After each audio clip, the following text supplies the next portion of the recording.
জাকির নায়কের অনেকগুলো ভিডিও যখন দেখে ফেললাম, তখন আমার মনে একটা ভয়ের মতো সৃষ্টি হয়ে গেল, যে যদি ধর্ম সত্যি হয় তাহলে তো আমি শেষ। আমি কোথায় যাব? যদি সত্যি হয়, যদি না হয় ঠিক আছে।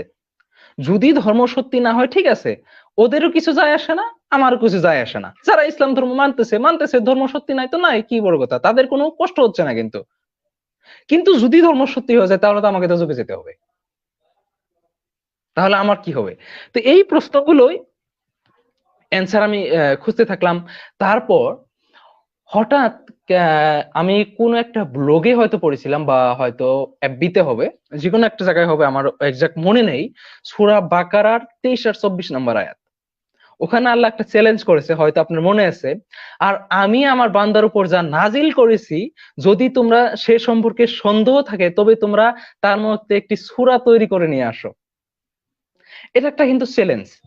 হয়তো অনেকের কাছে এই আয়াতটা একটা ছোট্ট সিম্পল আয়াত মনে হবে, কিন্তু এটা একটা আমার কাছে খুব একটা বড়সড় একটা চ্যালেঞ্জের মতো মনে হয়েছিল, যে কিভাবে একটা কিতাব একটা চ্যালেঞ্জ করতে পারে যে তোমরা একটা আয়াত পর্যন্ত সৃষ্টি করতে পারবে না।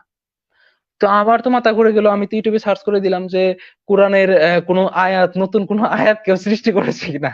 এটা হয়তো এখন হাস্যকর, কিন্তু তখন আমার জন্য এটা খুবই গুরুত্বপূর্ণ একটা প্রশ্ন ছিল, যে এতশো বছর 1400 বছর পার হয়ে গেছে, কেউ কি একটা আয়াত বা একটা সূরা তৈরি করবে না? এরকম হতে পারে নাকি? কত দামি বড় বড় সায়েন্টিস্ট আছে, কত বড় বড় জ্ঞানী গুণী মানুষ আছে, কিন্তু কোনো তার কোনো যুক্তিসঙ্গত কোনো অ্যান্সার তখন আমি পাইনি।